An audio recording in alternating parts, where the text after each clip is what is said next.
Merci de nous rejoindre sur Canal 3 Bénin. Notre invité du jour ne devrait plus être à présenter tant ses revirements peuvent donner le tournis. Si jeune et pourtant si vieux, Constantin Amonsou n'a rien à envier à certains de ses aînés sur le terrain du nomadisme politique, toujours à la recherche d'espaces plus favorables à sa sustentation et à son épanouissement. Le truculent président du gouvernement des jeunes vient de déposer armes et bagages au sein de la rupture, et c'est l'une des curiosités des prochaines élections municipales à Cotonou qui lui servira de prétexte. Constantin Amonsou n'a pas encore annoncé son adhésion à l'un quelconque des partis politiques de la mouvance, mais il soutient très officiellement la candidature de Luc Atropo à Cotonou. Constantin Amonsou, à qui l'on peut tout reprocher sauf son engagement politique, pourra peut-être ce matin nous dire ce que la rupture a bien pu faire pour trouver à nouveau grâce à ses yeux. Mesdames, messieurs, bonjour, bienvenue dans Zone Franche. Bonjour Tanguy Agoy qui présente cette émission avec moi. Bonjour à Constantin Amonsou.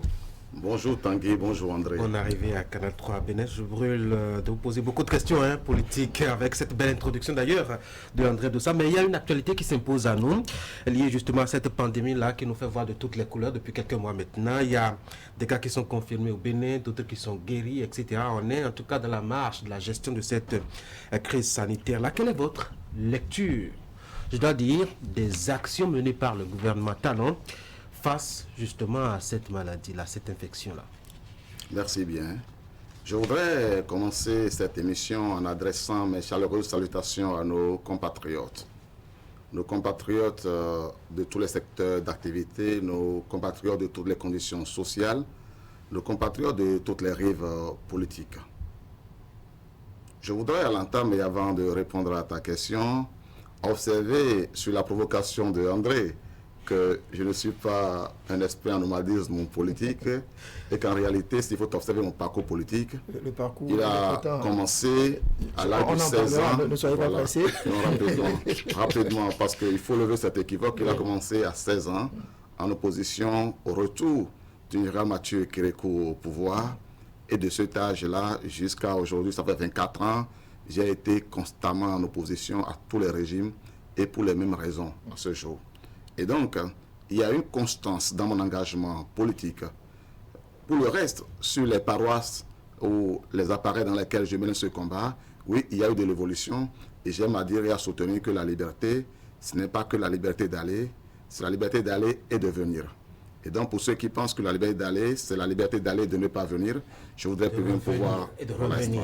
Oui. Cela dit, parlons justement de cette pandémie. Alors, sur la pandémie, je dois dire que le sentiment que j'ai, c'est que le coronavirus, le Covid-19, pour être plus précis, comme on dit aujourd'hui,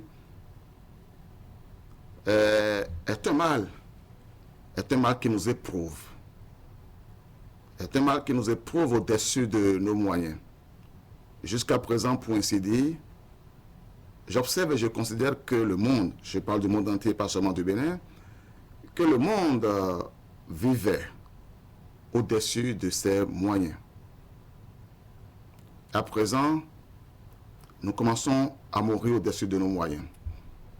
Et face à une épreuve comme celle-là, dont la force de frappe, dont la manifestation, dont les élans engagent au-delà des individus et même les États, il y a lieu, je considère, de se parler, quels que soient les bords politiques, quels que soient les appareils sociaux dans lesquels on se retrouve, parce que l'enjeu, c'est la survie de l'espèce humaine, c'est la survie de la race humaine, c'est la survie de l'homme. Et face à cela, mon point de vue est que nous devrons, je ne parle pas de moi tout spécialement, taire toutes les sortes de divergences et construire la riposte nationale. Je parle du Bénin en ce moment, la réponse nationale au Covid-19.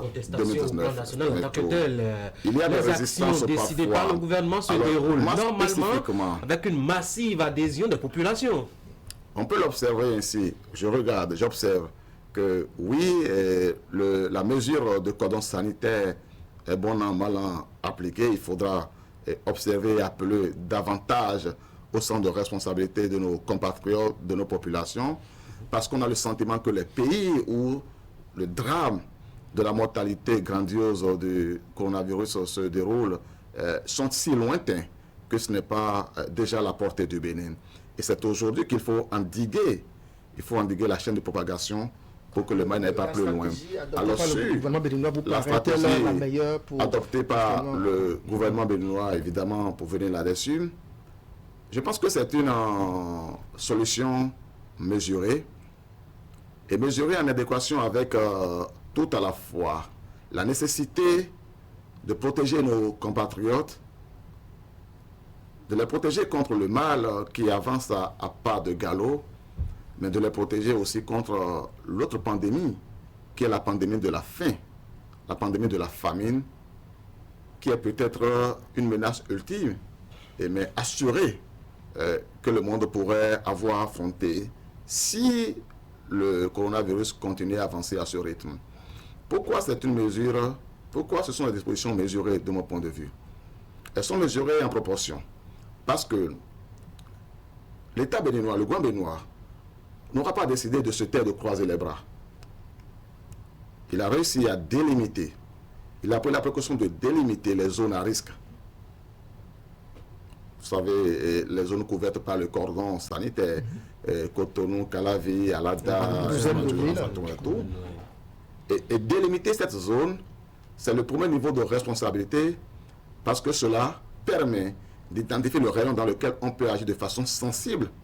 Et si nos États avaient été, le Bénin en particulier ici, avaient eu les moyens de procéder à un dépistage général de l'ensemble de la population de ce cordon sanitaire, sans doute cela aurait été encore meilleur. Oui, mais en quoi est-ce que ça préserve justement l'économie et ça préserve de la faim quand on sait que le poumon même économique du Bénin, c'est au sud, c'est au pied du pays, c'est à Cotonou. Quand Cotonou est isolé du reste du Bénin, comment les activités ça tourne? Face à une situation comme celle-ci, prémunir la faim, c'est prendre des mesures qui permettent au moins que le citoyen, d'abord, ne meurt pas tout de suite, ne meurt pas, qu'il continue à vivre et que l'on continue à rechercher des solutions pour contrôler, peut-être pour éradiquer le mal, et l'espoir est d'éradiquer le mal. Et donc, si nous parvenons à éradiquer le mal, c'est l'espérance de tous, au bout de 2 mois, 3 mois, il est évident que le danger serait derrière nous et que les bonnes habitudes pourront recommencer. Mais aujourd'hui, face à un mal comme celui-ci, tous les États prennent des mesures, et parfois des mesures plus radicales que celles qui ont été prises par le Bénin. Alors quand je dis que les mesures qui ont été prises par l'État béninois prémunissent l'économie d'une hécatombe, c'est parce que, d'une part, on aurait dû prendre une mesure de confinement, on aurait pu prendre une mesure de confinement total, comme d'ailleurs certaines voix le revendiquent sur les réseaux sociaux. Or, prendre une mesure de confinement général de la population béninoise aujourd'hui, c'est empêcher les mouvements d'aller et de venir, c'est empêcher que les personnes dont le gain est assuré la veille ou parfois au quotidien ne puissent subvenir à leurs besoins. C'est peut-être attendre des mesures d'accompagnement de l'État.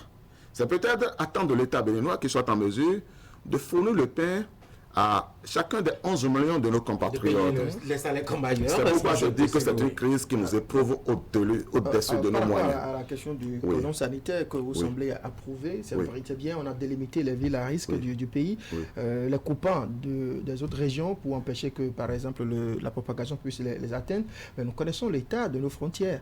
Alors, le constat, c'est que les porteurs sont rentrés dans le pays, enfin, ont quitté l'extérieur. Il n'y a pas encore une contamination au plan local. Mais comment empêche-t-on les gens de rentrer sur notre territoire dans les autres régions qu'on estime plus ou moins épargnées lorsqu'on sait que les frontières sont poreuses? Très bien. C'est vrai que beaucoup de personnes ont suggéré que nos frontières, y compris les frontières aériennes, soient radicalement fermées et sont en désaccord exprimé vivement sur le fait qu'il reste encore un trafic minimal. Mais le trafic minimal est nécessaire parce qu'il faut au moins que le matériel de soins arrive. Il y a pour cela beaucoup de démarches qu'on peut faire. Oui, bien sûr. Mais je veux dire pour quelle raison il ne faut pas. Parce que ce qui parle de la fermeture radicale de l'aéroport, du port, souvent ne regarde pas au détail sur les dérogations qu'il peut faire. Moi, je suis partisan des mesures générales, disons, presque radicales, mais avec des dérogations. Et je considère qu'aujourd'hui, à l'étape où nous nous retrouvons au Bénin, d'abord au niveau de l'aéroport, les grandes entrées sont contrôlées. Il n'y a plus les mouvements des grands jours, et il y a systématiquement le placement en situation d'isolement de ceux qui arrivent. Donc, je vais commencer par les frontières officielles. Je professe cette progression. C'est, de mon point de vue, la progression normale. Commençons par là. Et donc, au moins sur ce qui concerne les frontières formelles, l'État béninois fait le minimum d'efforts, même si quelquefois, comme dans l'un des hôtels de la place, il y a eu une regrettable situation sur laquelle nous souhaitons que les effets ne soient pas particulièrement nocifs et peut-être difficiles à contrôler. Sur les autres frontières, nous observons, et selon les recoupements que nous avons, je n'ai pas eu l'occasion de faire une surveillance physique sur les lieux, mais selon les retours que nous avons, il y a des patrouilles mixtes des différents États au niveau des frontières qui surveillent et qui empêchent des mouvements fréquents et en tout cas contre parfois même veulent l'empêcher totalement au point même où le Burkina pour le Bénin, le Niger pour le Bénin, le Togo pour le Bénin, sans être arrêté. C'est la responsabilité des forces de sécurité et de défense. C'est la responsabilité du ministère de l'Intérieur, c'est la responsabilité de l'État béninois de veiller à la surveillance. Et je crois que pour ce que nous savons à ce jour, cette surveillance se fait au point même où les portes qui étaient les plus poreuses hier commencent à être surveillées. Les cours d'eau, les voies fluviales, qui ne sont pas généralement surveillées, qui ont été les voies de tous les trafics, aujourd'hui sont l'objet de patrouilles régulières. Et là-dessus, je crois qu'il est très difficile, même s'il n'est pas impossible, que des citoyens, compte tenu des mouvements. Moi, j'ai de nombreux amis qui souhaitent venir au pays et qui sont des compatriotes, qui sont fermés aux différentes frontières, qui vivent cela mal, parce qu'ils veulent peut-être éventuellement, oui, vivre le confinement, mais le vivre chez eux, c'est pénible pour eux, c'est révoltant pour eux parfois, mais il faut considérer que ces mesures sont des mesures de protection. Et pour le moment, je n'ai pas trouvé de faille significative dans la façon pour l'État béninois de contrer la propagation du virus. Le coronavirus n'est pas le principal sujet de cette émission. On va donc vraiment survoler un autre. Alors, au plan mondial, comment est-ce que vous appréciez toutes les initiatives en vue de trouver un vaccin contre cette pandémie? Bon, d'abord, j'apprécie l'élan de solidarité internationale. Je citerai entre autres l'action de Jacques Ma en Afrique, vis-à-vis de l'Afrique. Et plus récemment, la question qui fait polémique, la question du vaccin en Afrique. C'est une question qui est extrêmement délicate. Parce que la vérité, il s'agit de savoir si on peut trouver un vaccin. Si donc la question est de savoir si on peut trouver un vaccin efficace pour l'homme. Et donc, le dernier cobaye sur la chaîne des expérimentations, ça ne peut être que l'être humain. Le dernier cobaye. On peut passer par les espèces animales proches de l'homme. Mais le dernier cobaye, en griffe cobaye, le dernier cobaye sur la chaîne des expérimentations ne peut être que l'être humain. Et pourquoi il doit être forcément africain? Non, je ne dis pas. Alors, c'est la question que l'on pose. Parce que dans les hypothèses qui ont été évoquées, mais c'est une hypothèse, c'est lors d'un débat. Ce n'est pas que l'Organisation mondiale de la santé aura déjà décidé que ce sera un homme africain. Je considère qu'il faut trouver le critère. Le critère sur lequel on décidera. Aujourd'hui, moi, je recherche, je ne trouve pas les critères. Pour le moment, je dois avouer mes limites. Je n'ai pas de critères. Décidons par exemple de soumettre au vaccin ou à d'autres volontaires, quelle que soit leur race. Si l'on pose la question sous cet angle, on peut dire oui, c'est des volontaires, quelle que soit la race. Mais à la fin, on peut toujours dire qu'un volontaire, c'est peut-être une personne qui vit une situation précaire. Mais les volontaires peuvent être aussi des gens qui portent l'humanité à ce point où eux, au risque de leur vie, sont disposés à se sacrifier éventuellement pour que l'espèce humaine soit sauvée. Donc, si j'avais été médecin et que j'avais une proposition à faire, j'aurais demandé aux volontaires de toutes les races, j'aurais demandé à ce qu'on trouve des volontaires dans toutes les races humaines pour qu'à l'intérieur de l'espèce humaine, pris dans son entièreté, on fasse les expérimentations, parce que peut-être même il peut y avoir des divergences, je sais pas, de résistance de l'organisme d'un continent à un autre qui peut faire que le test ou le vaccin qui marche ici peut beaucoup moins marcher sur un autre citoyen. Mais je suis d'avis et je partage la révolte, l'indignation de ceux qui disent si l'on indexe l'Afrique et que l'on désigne d'office l'Afrique comme le continent sur lequel il faut porter l'expérience, on a le sentiment que l'on est cobaye. Et cela, évidemment, peut déranger. Cette indignation, je la porte et la partage. Constantin Amonsou, on vous a écouté sur le sujet du coronavirus, la Covid-19. On a observé que vous appreciez, vous applaudissez pratiquement les mesures de prévention prises par le gouvernement. Ceci est normal, j'ai envie de dire, puisque désormais, vous battez pavillon rupture, vous êtes revenu à la case départ, ancien militant, en tout cas artisan également de la victoire de Patrice Talon. Vous avez rompu les amas avec son obédience politique pour animer l'opposition, différents courants de l'opposition. Vous voici à nouveau, mouvancier, j'ai envie de dire. On va vous demander, pour commencer, Tanguy Agoy, qu'est-ce qui vous a amené à quitter l'opposition? Merci. Avant cela, je voudrais préciser que le fait pour moi d'apprécier et de trouver de la mesure, de l'intérêt dans les mesures qui ont été prises par le pouvoir contre le coronavirus. Vous auriez eu sans doute une autre lecture. Et si vous étiez résistant, opposant. Ça se comprend, vous n'avez pas besoin de justifier. Il ne s'agit pas de cela. Oui. Même dans ma vie d'opposant, je n'ai pas été radicalement en opposition à tout ce qui aura été fait. Il y a des questions sur lesquelles, lorsque je suis en avis, ça je suis d'accord, ça je ne suis pas d'accord. Comment voulez-vous que je puisse dire que je suis en désaccord, même en étant de l'opposition, à l'idée que l'on puisse avoir éclairé telle localité ou avoir fait des infrastructures? Peut-être pourrais-je faire un débat sur le coût, sur les conditions, etc. et tout. Mais lorsqu'une chose, elle est bonne, elle est bonne, du moins pour moi. Et les colorations n'empêchent pas de le relever. Mais on peut décider de ne pas en parler, parce qu'il y a des personnes qui sont payées pour en parler. C'est de ça qu'il s'agit. Alors, qu'est-ce qui vous ramène à la maison, Constantin? Merci. Je dois dire que ça fait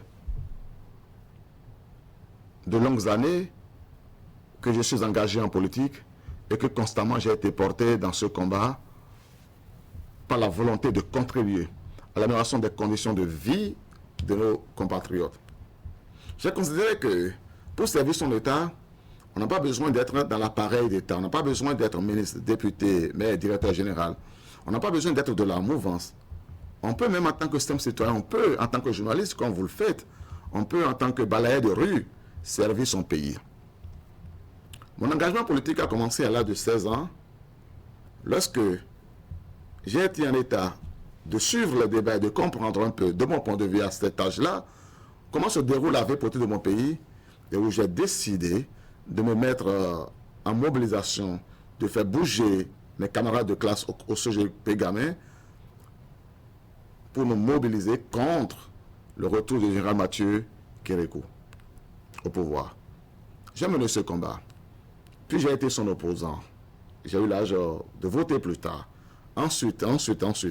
Je veux rappeler que pendant 24 ans de vie, je n'ai jamais été dérangé de mener le combat de l'opposition et j'ai été en opposition à tous les régimes qui se sont suivis à ce jour.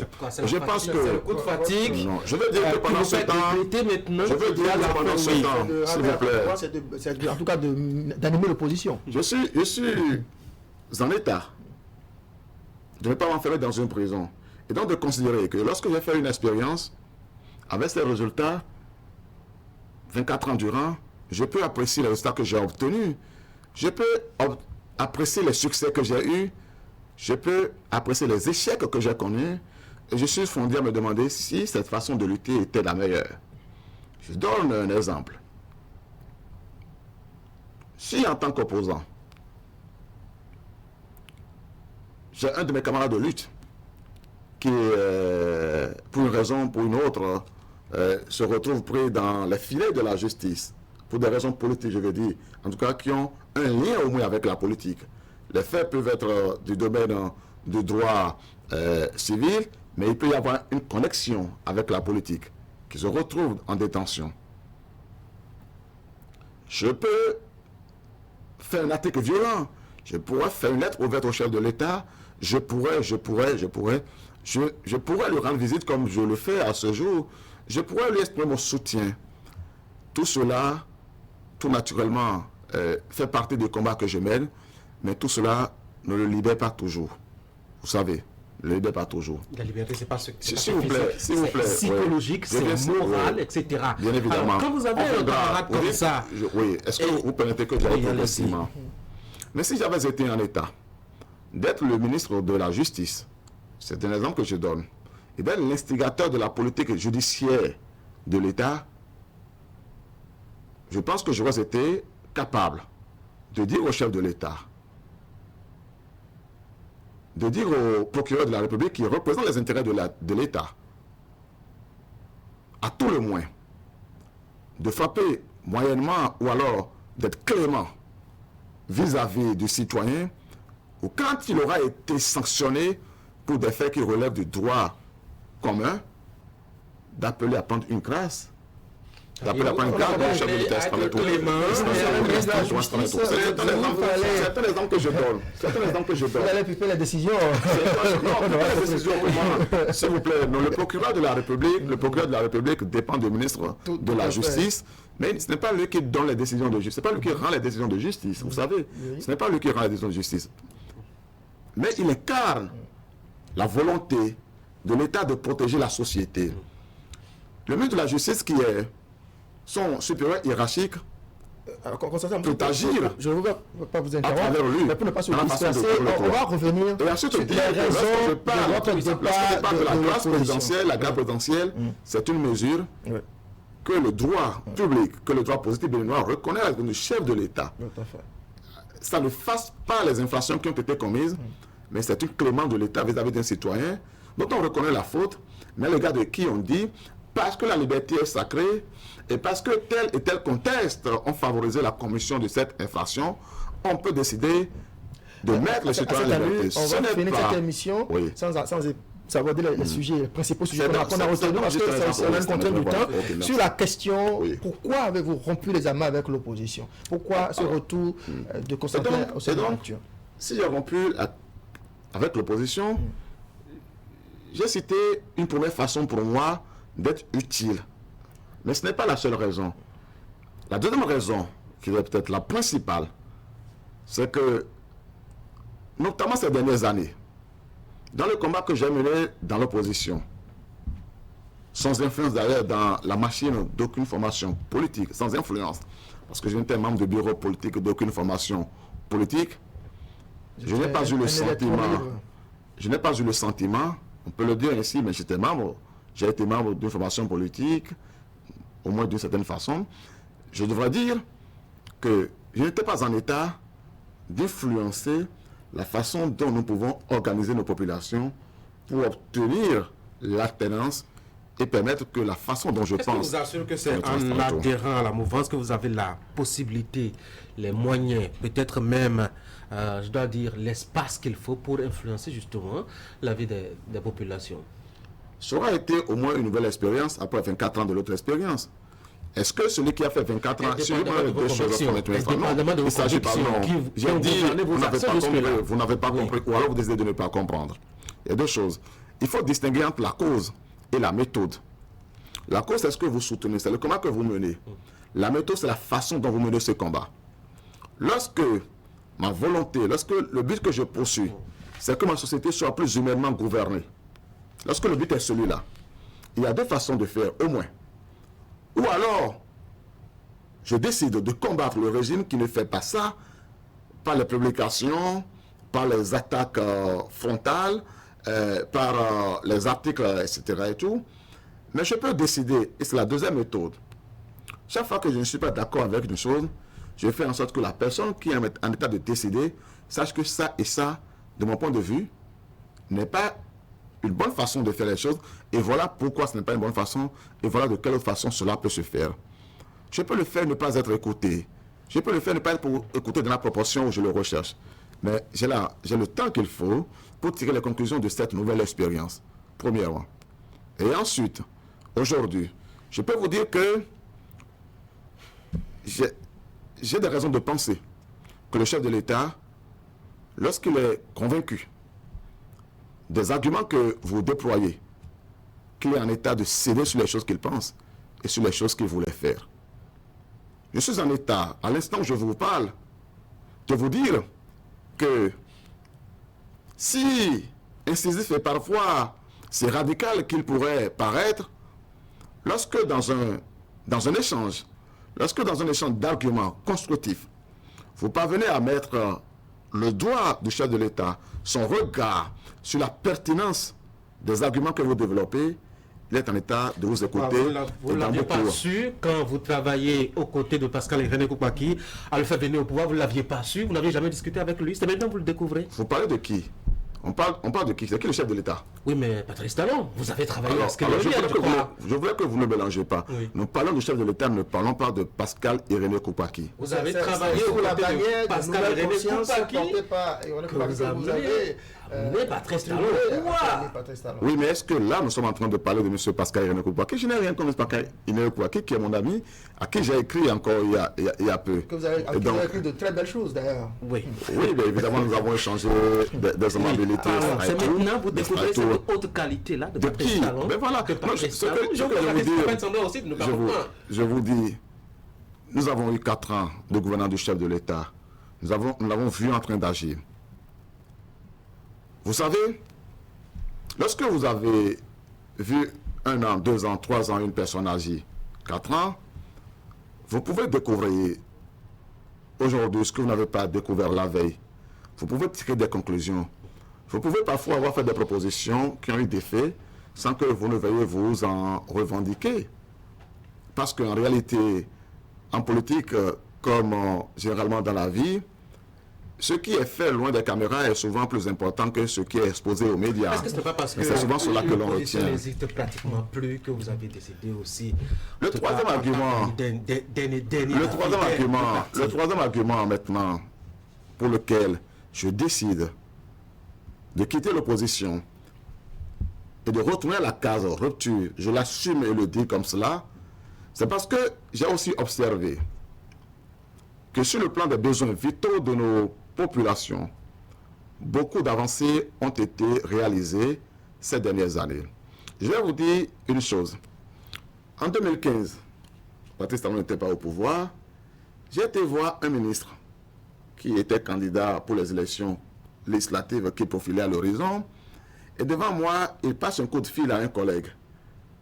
Je risque de dénoncer le collègue, mais enfin, il dit à ce collègue, « Bonjour, cher collègue », il dit « Oui », il dit « Mais est-ce que tu pourrais venir placer quelques poteaux électoraux dans ma localité ?» Il dit « Est-ce que tu pourrais venir placer quelques poteaux électoraux dans ma localité ?» En fait, il rigole. Mais c'est un besoin qu'il exprime. Il voulait ces poteaux. Il voulait ces poteaux parce que ça lui posait un problème.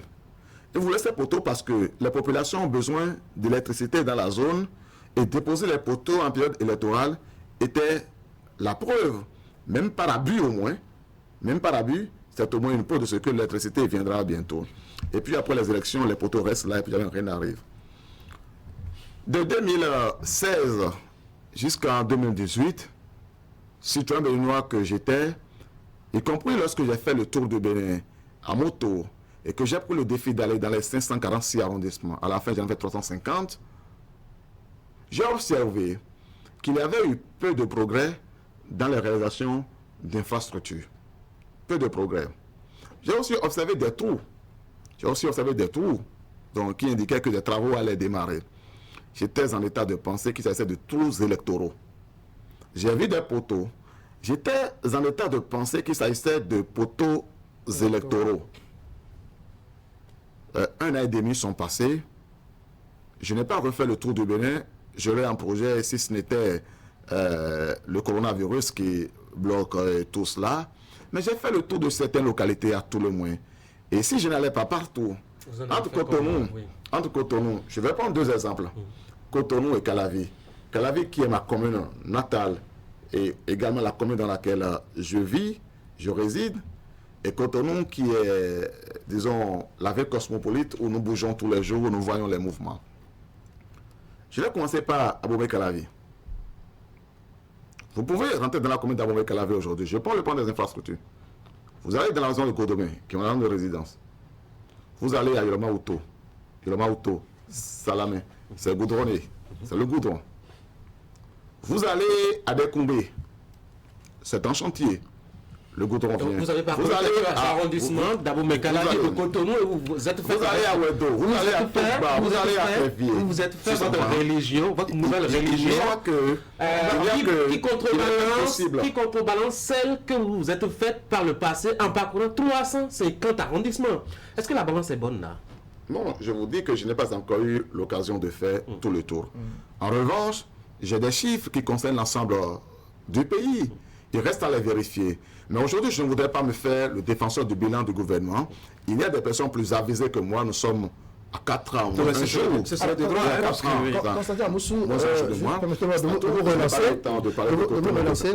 La plupart de ceux qui font le grand écart, lorsqu'ils viennent s'asseoir ici, ils utilisent les mêmes arguments que vous. Je m'attendais personnellement à ce que vous fassiez mieux dans la justification, l'explication en tout cas de votre nouveau positionnement politique.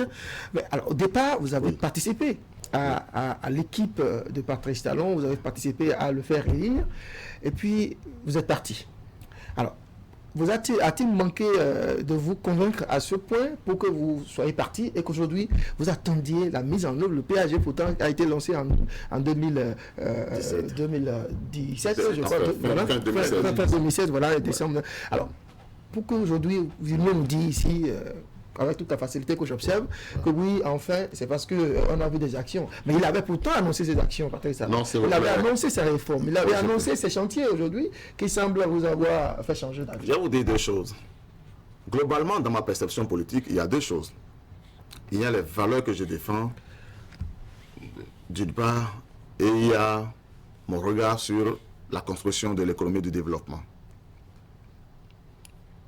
Les valeurs que je défends en politique sont les raisons pour lesquelles je suis entré en opposition avec le régime.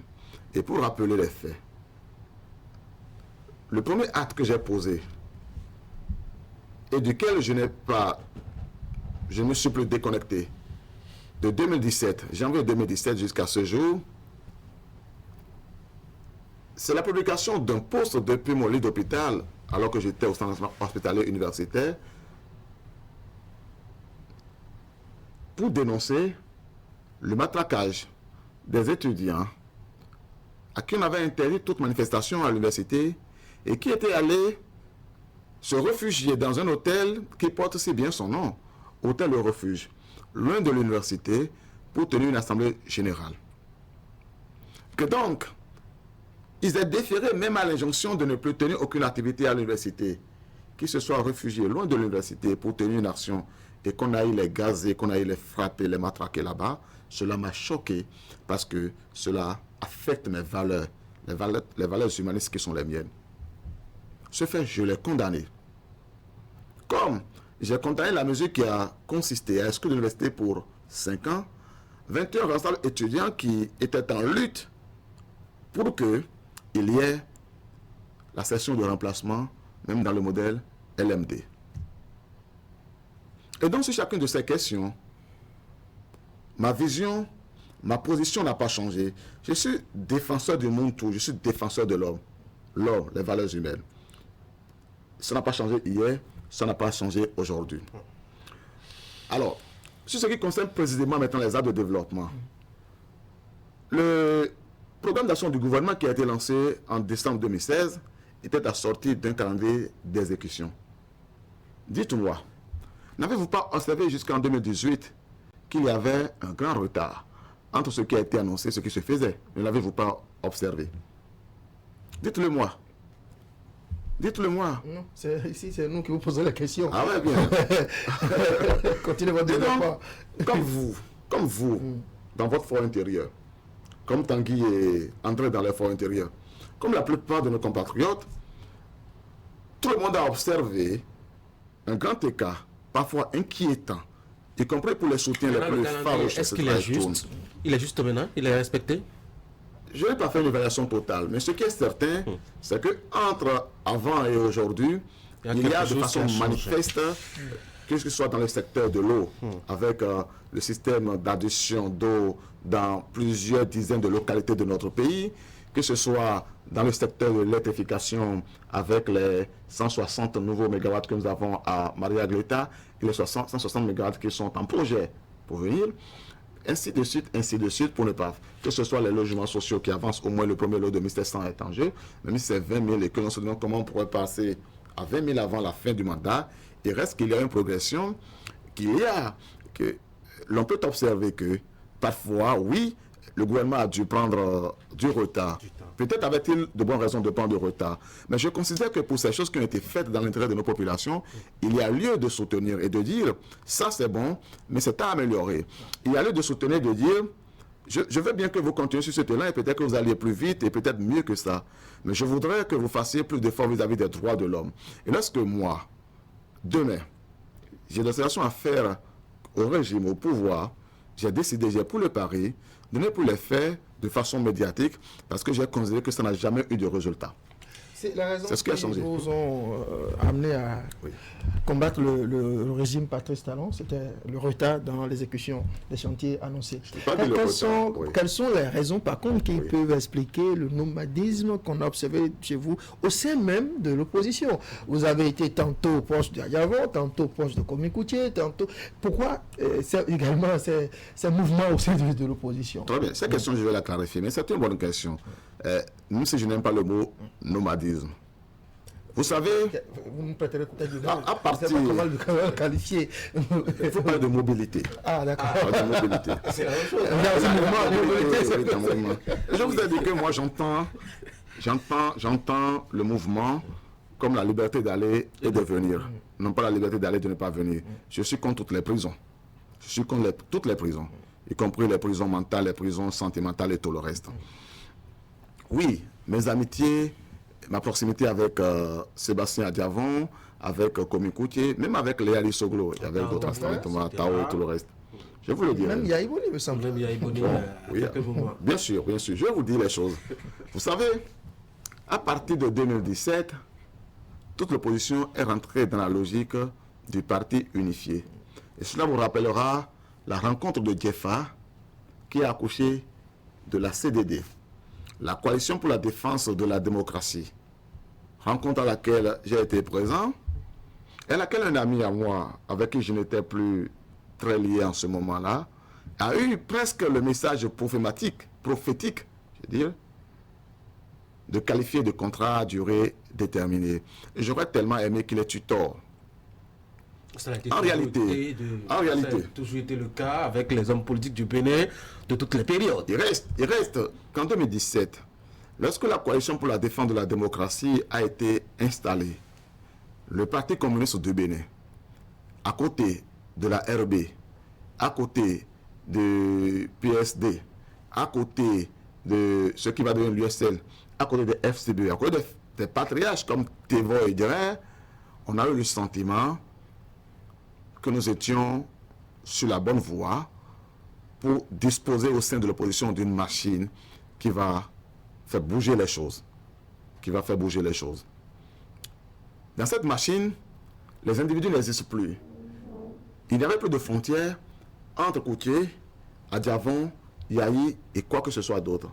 Et pour dire personnellement, Koutié étant un jeune de ma génération, je n'ai pas attendu là. C'est vrai que durant les années Yahi, nous n'avions pas été amis. Mais je n'ai pas attendu Djefa pour que nous resserrions nos liens et que nous recommencions à nous parler pour envisager l'avenir ensemble. Lorsque la coalition pour la défense de la démocratie est née, elle a favorisé ces choses et je me sentais tout à la fois à l'aise, que ce soit avec Koutié, que ce soit avec Sébastien Adiavon, que ce soit avec les Soglo, parents, et Soglo, Léali, tout le reste. Ainsi donc, ceux qui m'ont vu présent à des séances organisées par les Soglo, et parfois même m'occupant de la communication sur ces activités, ont estimé, à juste titre, mais à tort, que j'étais militant de la Renaissance du Bénin. Non, j'étais militant du Parti unifié. Et c'est ça qui nous lie. Alors, vous avez choisi, on va évoluer, hein, parce que voilà. Vous prenez beaucoup de temps pour argumenter, nous n'en avons pas beaucoup par ici. Je suis un peu enseignant, et donc la pédagogie, j'ai bien envie de retourner, c'est pour cela que mais les spectateurs ne sont pas vos apprenants, justement, Constantin Amoussou. Alors, vous avez choisi donc d'atterrir dans la mouvance, même si officiellement, vous n'aviez pas dit quel est le parti qui vous intéresse, mais vos actes le prouvent. Hein. Vous n'êtes pas allé voir Blaise Biotchané, par exemple. En tout cas, on a vu vos premières images d'apparition sous sous vos nouvelles couleurs. Vous êtes allé voir d'abord le président de la Cour constitutionnelle, puis après le président de l'ANCB. Faut-il le rappeler, les deux appartiennent à l'Union progressiste. Et vous l'aviez dit même ouvertement, vous voulez soutenir la candidature de Luc Atropo à Cotonou. Pourquoi aller faire allégeance à Joseph Diogoueno et à Luc Atropo alors que vous avez combattu aux côtés de quelqu'un avec qui vous avez quand même porté Patrice Talon au pouvoir? C'est quoi, vous n'êtes plus tellement amis? Moi, je ne fais pas allégeance. Je ne fais allégeance à personne. Voyez-vous? Donc, je ne suis pas allé faire allégeance à Joseph Diogoueno. Je suis allé revoir un ami avec qui nous avons parlé de beaucoup de choses, parmi lesquelles le grand des jeunes du Bénin, dont il était et dont il demeurait et dont il demeure le parrain. Un ami, même si, mais voilà. qui n'a pas fait de cadeau non plus Voilà. dans vos élaborations. Bien évidemment, oui, nous avons eu des accrochages. J'ai pris l'initiative d'accrochage à son encontre. Il n'a pas réagi à cela. Et ça fait partie des raisons pour lesquelles je dis à l'avenir, je ne voudrais plus que mes désaccords avec mes amis se présentent sur la place publique. Ça fait partie de vos regrets? Oui, bien entendu. Je veux dire du fond du cœur que je regrette le moment où j'ai été obligé d'exprimer publiquement et à travers des lettres ouvertes. Même si sur les arguments et les faits, je ne m'attaquais pas à leur personne. Je m'attaquais à des positions, à des prises de position, parfois à des silences. Mais je veux dire aujourd'hui que pour moi, cette façon de mener la lutte politique est derrière. Et il y avait, même si on n'a pas les résultats dans l'immédiat, des façons de tenter d'approcher le résultat.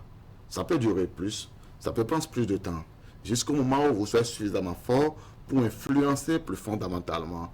Je peux donner des conseils, je peux suggérer des pistes en étant membre d'une équipe, je vais dire, d'une machine politique. Je peux suggérer des pistes aux acteurs politiques. Ils peuvent ne pas les suivre. Mais si un jour je suis en position de décider, il est évident que je suivrai au moins les conseils que j'aurais à me donner moi-même.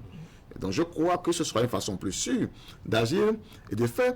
Vous savez, il y a longtemps que des gens me disent, on attend le jour où Constantin sera à un poste de responsabilité.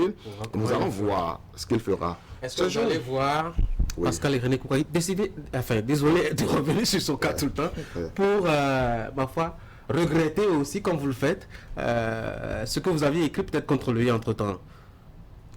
Pourquoi vous n'êtes pas allé le voir? Lui aussi, il est membre de l'UP. Je vais vous dire deux choses. La première, c'est que dans la communication, comme vous le savez très bien, et surtout dans la communication politique, on donne à voir ce que l'on veut bien que les gens voient. Tout ce que j'ai été voir, je ne l'ai pas exposé sur les réseaux. Oui, dites-nous, est-ce que vous avez vu Pascal René Koukouaky ou pas? Je ne suis pas en devoir de vous le dire. Mais pour nos téléspectateurs et par respect, pour ne pas donner le sentiment d'être arrogant, j'ai écrit à M. Pascal René Koukouaky. Nous ne sommes pas encore vus, mais je lui ai laissé un message. Et quand il y aura le temps de me répondre, nous déciderons, et qui déciderait que je passe le voir, j'irai le voir et nous échangerons amicalement. Pour lui faire vos excuses? Oui, je lui présenterai mes excuses pour le fait pour moi de n'avoir pas pu me résoudre à exprimer par d'autres voix les désaccords que nous avions eus. Ou de n'avoir pas été patient? Bon, les gens le disent. Beaucoup de personnes disent Constantin a été très pressé, c'est parce qu'il n'avait pas encore la nomination qu'il voulait. Est-ce que Constantin a eu pays? Est-ce que Constantin a eu pays, Union progressiste? Cette question, je vous y répondrai lorsque j'aurai décidé d'adhérer à un parti politique et que j'aurai fait les formalités. À ce jour, je n'ai fait les formalités d'adhésion à aucun parti politique. Et il faut distinguer entre les sympathisants et parfois les électeurs d'un homme ou parfois d'un parti politique et ses militants. Lorsqu'un parti politique présente des candidats à une élection, parce que j'ai dit que je vais soutenir M. Luc Atropo dans le 13e arrondissement, et pour son élection, je le souhaite au poste de maire de Cotonou. Les millions de citoyens qui votent pour une liste ne sont pas tous toujours des membres des partis.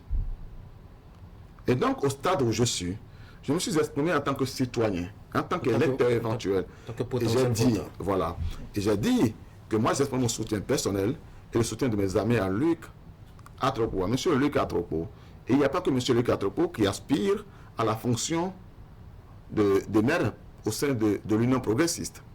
Et de même que Luc Atropo, appartenant à l'UP, et tous les autres amis que vous avez cités, j'ai des amis autres que Luc Atrepo, autres que M. Joseph Djabounou, autres que Pascal René Koupaki, qui sont membres du bloc républicain, qui sont des hommes de valeur, qui sont pour beaucoup d'entre eux des hommes de ma génération.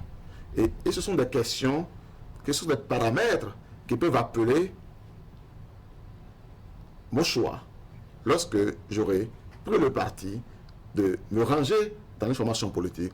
Pour le moment, ce n'est pas l'heure et nous avons du temps devant nous parce qu'il faut mûrir ce choix et l'opérer tout en tenant compte de mes valeurs idéologiques, les valeurs humanistes et ensuite des contingences sociales, économiques et politiques de notre pays. Constantin Amoussou serait-il allé voir Joseph Djabounou? Serait-il aujourd'hui sur le point de soutenir la candidature de Luc Atrepo? Aurait-il eu un discours aussi bienveillant envers l'action de Patrice Talon si les herbes de la prairie de l'opposition étaient demeurées fraîches?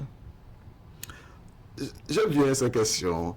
C'est-à-dire que dans l'imaginaire collectif, il faut bien voir un acteur engagé politiquement, où qu'il soit, comme si son engagement, sa motivation n'était soutenu que par des questions d'intérêt. Mais pourquoi fait-on la politique? Il faut bien dire, ou alors mettez-vous dans un organisme humanitaire, ce serait plus pratique. Tout à l'heure, je vous ai fait savoir ceci exprès. Parce qu'il y a des gens qui ont commencé la politique il y a 4 ans et qui disent « Oh, les jeunes, oh, Constantin n'a pas pu patienter pendant 5 ans. » Et ils ont commencé il y a 4 ans leur action politique et je rigole parce que je voudrais bien faire le bilan dans 25 ans. Voyez-vous?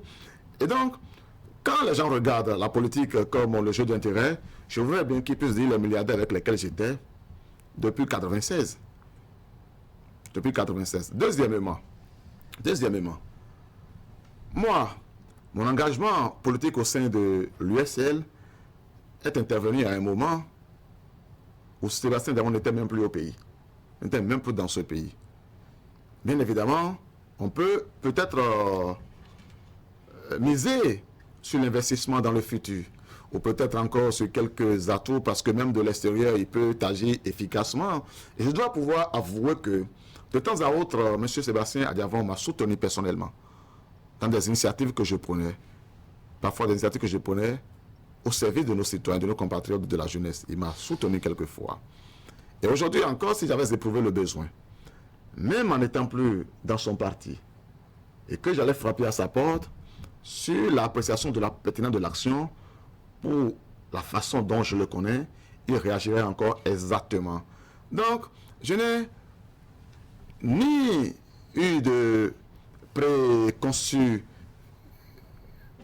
en termes d'intérêt personnel dans les choix que j'ai effectués politiquement hier, et il n'y a davantage pas ça aujourd'hui. Et s'il y avait eu cela, puisque vous êtes journaliste, que vous êtes renseigné, vous êtes bien renseigné, vous aurez su que, ne serait-ce que pour considérer le mandat de Patrice Talon, et donc sur les 4 ans, je ne manquais pas de personnes à l'ombre de qui me fait mon petit beurre, ni même éventuellement de propositions, parfois très alléchantes et intéressantes, auxquelles j'aurais dû m'accrocher, et qui, de loin, auraient dû être plus intéressantes que le beurre que vous me voyez, ou l'inconscient collectif me voit saliver auprès de M. Sébastien Adiavon. Et dans tous les États, et en particulier dans les États d'Afrique de l'Ouest, quel que soit le milliardaire, le plus grand milliardaire s'appelle l'État. Et donc celui qui décide de renoncer volontairement à ce que l'on peut lui apporter, à ce que l'État, à ce que les acteurs qui sont aux affaires peuvent lui apporter, décide de militer dans l'opposition, on lui fait une injure de dire qu'il était engagé là-bas en raison des intérêts. Là où je vais, au sein de la mouvance, qui fut toujours ma maison par le passé et qui la redevient aujourd'hui, je n'ai pas calculé, je n'ai pas négocié des postes. Je n'ai pas négocié des avantages financiers. Je n'ai pas négocié des positionnements sur des listes. D'ailleurs, j'arrive après des positionnements. C'est d'ailleurs pour cela que la question d'être sur un parti ou un autre n'est pas pour moi un enjeu particulier. Wow. Parce que si je m'étais engagé en visant un positionnement pour être maire ou chef d'arrondissement ou quoi que d'autre, j'aurais pris la précaution, parce que je ne suis pas stupide, de le faire avant les élections, et j'aurais eu davantage sera de présence dans la marche aspiratoire. Oui. Donc, on va faire un point rapidement la mise en œuvre du PAGM. Nous sommes à la veille, justement, des 4 ans, jour pour jour, de la prestation de Patrice Talon, le serment de Patrice Talon en tant que président de la République. Qu'est-ce qui aura été, je dois dire, une avancée à vos yeux, au-delà peut-être des poteaux, des voies pavées et goudronnées que vous aviez vues à Gotomé ou à Cotonou. Parlons déjà même du plan politique, puisque c'est l'un des chantiers phares annoncés par le candidat lui-même. Quelles auront été les avancées à votre sens? Moi, les avancées les plus remarquables que j'ai vues, que j'ai observées, ce sont les services communautaires à la base. L'eau, l'électricité et en plus de cela, les infrastructures qui transforment le visage de notre pays. L'asphaltage était d'abord vu sous forme de dessin, et nous l'avions souvent profondu, nous l'avons attaqué, et tout le monde a parlé de la politique maquette dans ce pays. Aujourd'hui, les dessins se transforment, ils prennent visage. Cela est une avancée considérable. Et pour quelqu'un qui n'y a pas cru, il est important, par humilité, de confesser son admiration devant ce qui s'est fait sur ce plan. Sur le plan politique, je dois vous dire que je ne suis pas satisfait. Je le dis, même en tant que militant désormais de la rupture, je veux le dire, je ne suis pas satisfait. Je n'ai pas été content lorsque des élections non inclusives ont été organisées. Même si, par ailleurs, il faut observer que l'opposition n'a pas pris le soin de prendre toutes les dispositions, de sachant de l'opposition, et donc finalement porté à être piégé, n'a pas pu prendre toutes les dispositions pour éviter les pièges.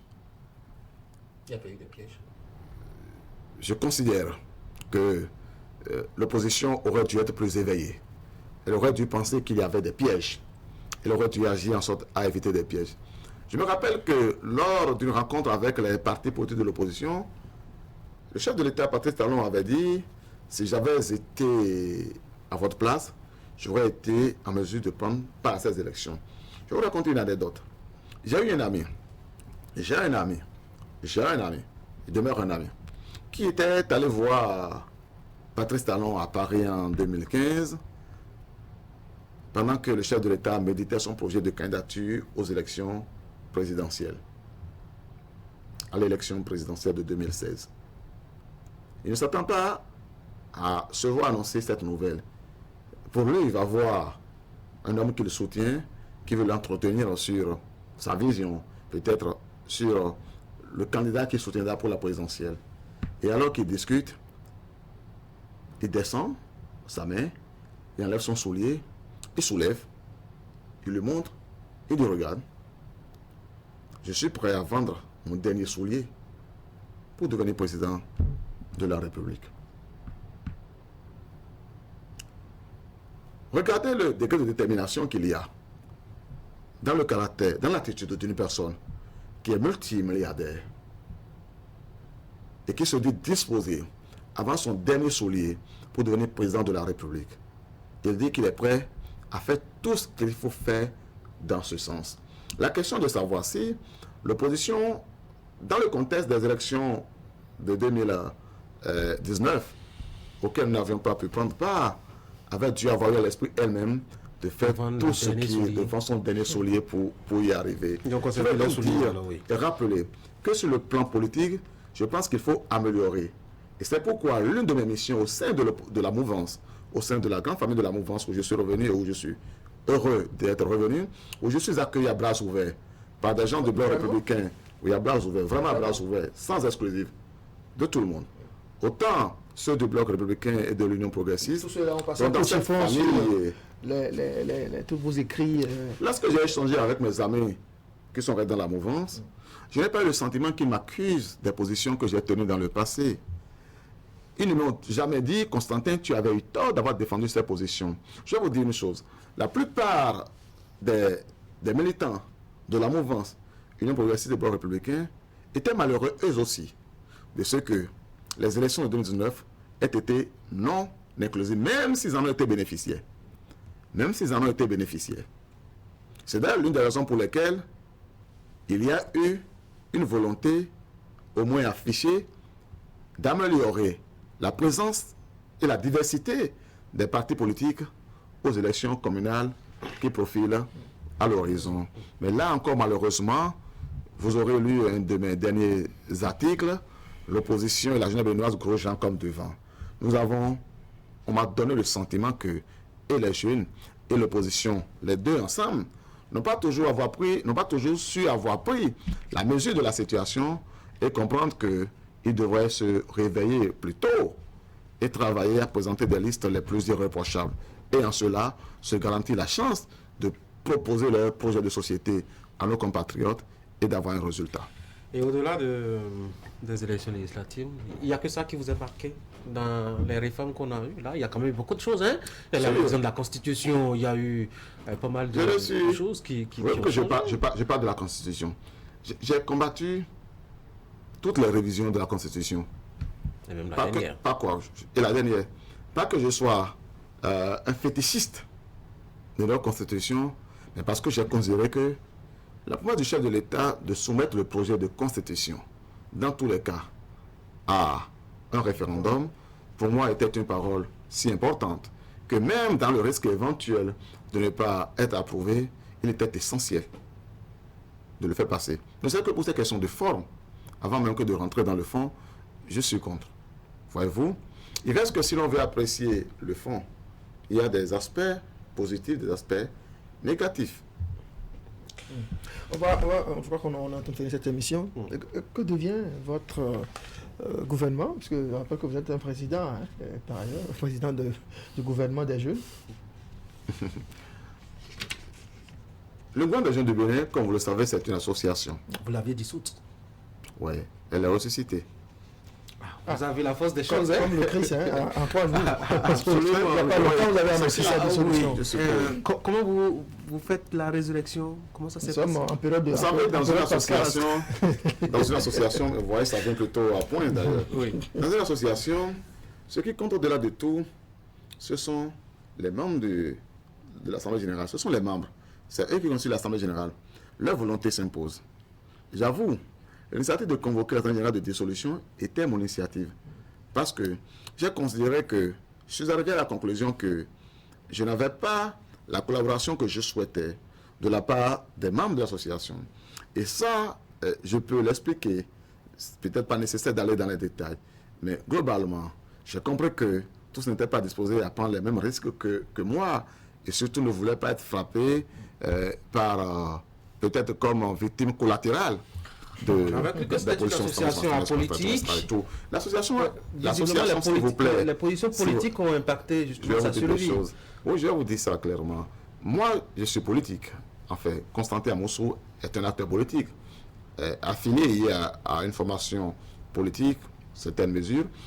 Ensuite, les membres du GJB ont une formation politique. Même à l'origine, toutes les formations politiques, enfin, il y avait une dizaine de formations politiques qui étaient représentées dans le GJB, dès sa constitution à l'origine. Mais nous avons dit que nous ne faisons pas de la politique avec l'association, nous n'avons jamais fait de la politique avec l'association.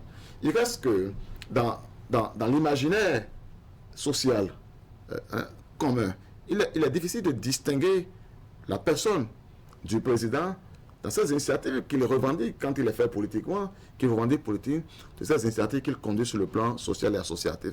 Et sans doute que oui, les acteurs politiques, et notamment ceux qui le pouvoir décider, ont quelquefois le sentiment que si les acteurs de cette structure associative étaient en situation de force, peut-être pouvaient-ils générer, parce que les alternances citoyennes existent dans le monde, pourraient-ils générer un courant stratégique. Les gens ont dit que vous avez pressenti une destitution qui venait, et vous avez pris le devant des choses. Si j'avais pressenti une destitution, pourquoi les membres de l'Assemblée générale ne sont pas venus voter massivement contre la dissolution? Parce que pour qu'il y ait dissolution, il faut que 4/5 des membres votent la dissolution. Et moi, j'ai battu campagne pour la dissolution. Et j'ai eu 4/5 des voix. Pourquoi les gens qui voulaient me dissoudre n'ont pas eu 4/5? Je n'ai pas eu la moitié plus 1. J'ai eu 4/5 des voix. Alors pourquoi ressusciter? D'autres détracteurs ont estimé que, étant donné que vous êtes revenu à la mouvance, il fallait vous débarrasser de certaines fréquentations embarrassantes. En tout cas, des gens qui ne verraient pas dans la même direction que vous. C'est vraiment le cas? Au moment où je dissolvais avec les membres de GJB, l'association, je n'étais pas encore du tout dans le processus. de retour à la case nouveau départ. Alors vraiment pas du tout. Cela est survenu après. Des facteurs, il y avait déjà l'analyse sans doute, mais je n'étais pas arrivé à cette résolution. Bien au contraire, j'avais dissous l'association pour ne pas devoir aller à la rupture, pour dire la vérité. Pour aller à la vérité. Mais la résurrection a été aussi le fait des personnes qui ont voté, en fait des membres.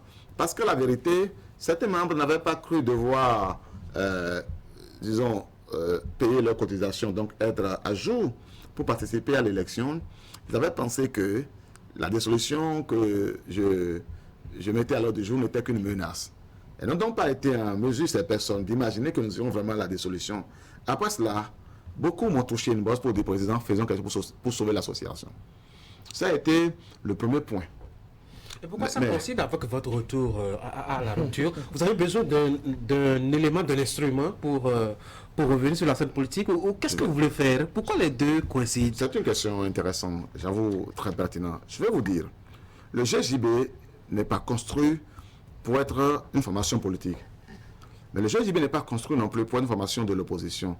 C'est une structure d'appui à la formation au leadership des jeunes et à l'apprentissage de la gestion des affaires au sommet de l'État. Et donc vous considérez que lorsque le GJB se trouve en état, à travers ses membres, de ne pas constituer, de ne pas être perçu, ni son président, ni autrement des actions posées par des membres, comme une barrière, comme un affrontement contre le pouvoir, pourrait avoir sans doute une meilleure collaboration avec les pouvoirs publics, notamment sur le champ de la formation des jeunes. Si par exemple, si nous voulons envoyer le ministre du Développement ou le ministre de l'Énergie et des Jeunes aller se faire former au ministère de l'Énergie pour voir comment on gère les dossiers là-bas, peut-être en étant perçu, oui, comme une figure de l'opposition, il pouvait être empêché. Mais je peux dire que, avec ou sans le GJB, Constantin Amoussou a sa place totalement. Et peut-être parfois, j'ai le sentiment qu'au-delà de la machine GJB, ma personne a compté dans les choix que j'ai faits et dans le regard que l'on porte, ou sur l'association, ou sur ma personne. Et donc le GJB du tout, n'a pas été ressuscité pour servir de machine, mais parce que l'idéal de former les jeunes devient plus possible dans un environnement, disons, de collaboration que dans un environnement de résistance et parfois d'affrontement et de confrontation. Et donc, il est utile qu'à la faveur de cette possibilité de collaboration, cette machine, oui, trouve l'occasion de s'exprimer et que les jeunes gens qui sont nos différents ministres, nos préfets, nos maires, puissent librement, aux côtés de ces différentes autorités, faire l'apprentissage de la gestion des affaires au sommet de l'État, parce que demain ce sera leur tour. Et parce que demain ce sera votre tour, et parce que demain ce sera mon tour, le tour de André. Et donc, cette question ne vise pas Constantin, c'est dans l'intérêt des jeunes, ceux qui sont membres aujourd'hui, ceux qui seront membres demain, que l'association a été ressuscitée. Et moi, dans un an, je ne serai plus président de l'association. Dans un an, l'association sera toujours présente. Les nouveaux acteurs vont agir sans moi, et ils vont agir dans le sens où il leur paraît de le faire dans l'intérêt de la jeunesse. Ils agiront avec la volonté de la plupart de ces membres. Aujourd'hui, les choix que j'ai opérés, tant lorsque j'ai voulu dissoudre, tant lorsque j'ai voulu que nous ressuscitions, a été des choix acceptés par tous les membres à jour de notre association. En considération de cela, je pense que je suis sur la bonne voie et le GJB, oui, va agir, non pas en tant que formation politique, mais en tant que structure d'appui à la formation et au leadership des jeunes. D'ailleurs, nous voulons de plus en plus centraliser, centrer, je vais dire, notre action sur la formation des jeunes, la formation sur le plan économique, social, administratif. Parce que vous imaginez, beaucoup de jeunes mêlés dans la formation politique. Et quand le jour arrive, ils ont envie de devenir ministres. Ils ont envie de devenir délégués, des directeurs généraux, et ceci et cela. On découvre, même quand ils ont des doctorats et des masters, on découvre qu'ils n'ont pas l'expérience de la gestion des affaires au sommet de l'État. Quelqu'un comme moi, je donne un exemple, pendant tout mon parcours politique, je vais dire au moins 20 ans, si j'enlève les années où j'étais mineur, j'ai refusé toutes les positions politiques comme ils l'ont proposé, que ce soit des positions de nomination, des positions électives, j'ai tout refusé. Vous comprenez donc que j'ai un CV sur le plan là vierge, j'ai un CV politique vierge et j'ai 20 ans de présence politique. Tu campagnes entre temps, hein? Oui. Ok, il paraît pour être Oui. élu député. Oui. Enfin, il y a aussi ça qu'on peut inscrire. Oui, soit. Mais ça, c'est une expérience personnelle. Je suis d'accord. C'est pourquoi je parle de CV politique en Oui. termes de position, Oui. de position occupée. Donc, Donc, on peut dire que je suis un bon militant, un bon de cette activiste, mais que je ne suis pas un bon dirigeant. C'est de cela qu'il s'agit. Petite dernière. Oui. Pour ou contre un deuxième mandat de Patrice Talon, puisque déjà vous le portez en triomphe avant même l'échéance. Pourquoi voulez-vous que je sois appelé à aviser alors qu'il ne l'a pas fait lui-même? Monsieur Patrice Talon est concerné plus que moi-même par cette question. Si vous estimez qu'il Je fait crois. bien, c'est que peut-être vous allez souhaiter qu'il rempile. Ce que je peux souhaiter aujourd'hui, et qui est même au-delà d'un souhait qui est déjà un acquis, c'est que les bonnes œuvres, je dis les bonnes œuvres de la rupture du programme d'action du gouvernement se poursuivent et que le pouvoir travaille à renforcer ce qui, de mon point de vue, aura été un peu affaibli ces dernières années, les libertés, la démocratie. Voyez-vous? Ça va terminer dans votre conclusion parce que vraiment on a... Si donc, à l'aune de cela, en 2021, les Béninois estimaient qu'il faut voter pour le renouvellement de la rupture, quelles que soient les figures qui incarneront la rupture en ce moment-là, ils voteraient pour cette rupture, pour cette figure, et moi je ferai de même et j'appellerai à le faire. Ok, merci beaucoup. J'estime que c'est votre mot de la fin. Vous n'avez pas un message peut-être. Je vais dire au moment de finir, je vais lancer un message à nos compatriotes, et tout particulièrement aux jeunes. Je voudrais dire aux jeunes, aux gens de ma génération, que nous avons aujourd'hui l'obligation de lever l'ombre qui pèse sur notre étoile. De lever les ténèbres qui pèsent sur notre étoile. Que cela passe par notre capacité à nous décider, au-delà de notre orgueil personnel, à travailler pour notre pays, à travailler au profit de notre pays. C'est comme cela que nous allons enclencher aujourd'hui l'expérience qui sera utile demain. Et c'est pour cela qu'à mes amis, en particulier à ceux avec qui j'ai été en clandestinité pendant 8 mois, à ceux avec qui j'ai mené le combat et dont certains étaient en prison et dont d'autres sont encore en prison, que je vais visiter régulièrement, à ceux d'entre eux qui sont encore dans le chemin de l'opposition un peu piégés, en se disant qu'est-ce que l'on penserait de moi si je partais, je veux leur dire qu'ils doivent se libérer de cette prison, de la prison mentale, de la prison sentimentale qui les maintient en état de servitude, et oser aller au-devant de l'histoire. Oser aller au-devant de l'histoire, c'est oser braver les injures, oser braver les attaques. J'ai reçu beaucoup d'attaques hier. J'en reçois encore aujourd'hui, j'en recevrai encore demain. Mais je suis heureux parce que je sais que dans la nouvelle position qui est la mienne, je suis en état de faire bouger les choses. Même si je ne les fais pas bouger de 10 mètres à la seconde, si je peux les faire bouger de 2 cm, ce sont des résultats. Dans 10 ans, je résolu à faire bouger de 2 cm x 10. Ça aura été déjà ça. 2 cm d'abord, ne multipliez pas le nombre de minutes, ne multipliez pas le nombre d'années. Donc vous comprenez que c'est comme cela que par petit progrès, on arrive là où on n'est pas capable de faire une révolution subite, de faire une lente révolution, de contribuer à lancer le cap pour un nouveau départ pour son pays. Et le vrai nouveau départ pour les jeunes, pour les gens de ma génération, c'est maintenant que nous devons le prendre. Et je voudrais les inviter tous, à me regarder droit dans les yeux et à me dire, c'est maintenant notre génération, c'est le temps de nous-mêmes et nous allons travailler et nous allons faire briller notre étoile, nous allons faire briller le Bénin. Merci beaucoup. Merci Constantin Amonsou. Merci d'être passé sur ce plateau. Merci Tanguy Agoy. C'est sur ces engagements et cette espérance de Constantin Amonsou que nous allons mettre en terme à cette émission. Merci de l'avoir suivi. Je vous souhaite de passer d'agréables moments devant Canal 3 Bénin. On se retrouve dimanche prochain à 8h. Au revoir.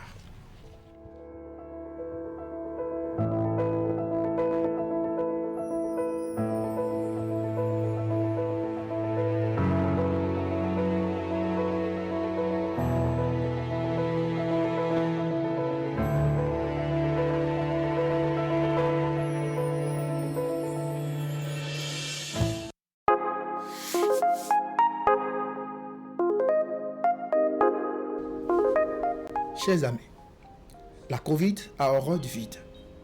Évitons les contacts. Protégez-vous, protégeons-nous, préservons l'humanité. Le coronavirus ne passera pas par moi.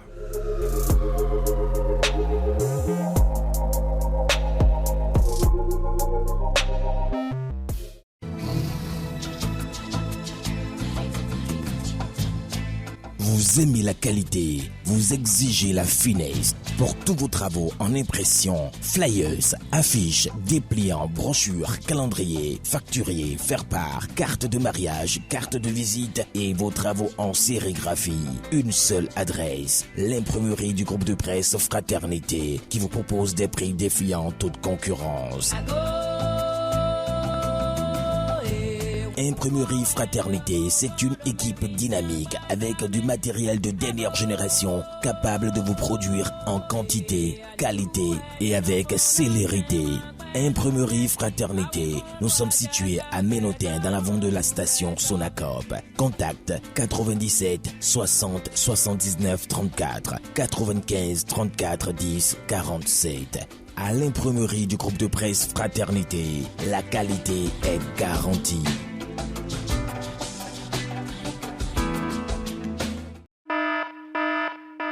Alerte! Vous avez 60 ans et plus ou bien vous souffrez d'une affection chronique? Ceci vous concerne. Le coronavirus fait des ravages surtout dans les rangs des personnes âgées. Pour vous protéger, respectez les consignes. Pratiquez l'auto-isolement. Ne sortez de chez vous que pour cause de nécessité absolue. Il y va de la préservation de votre vie.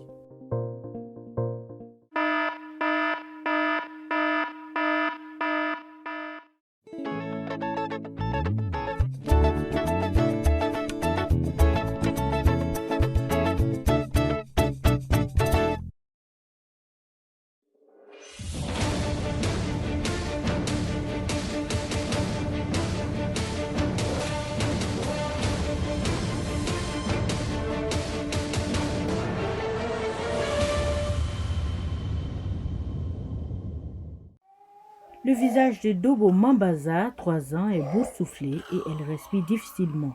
Mais la petite fille n'a ni Ebola ni le Covid-19.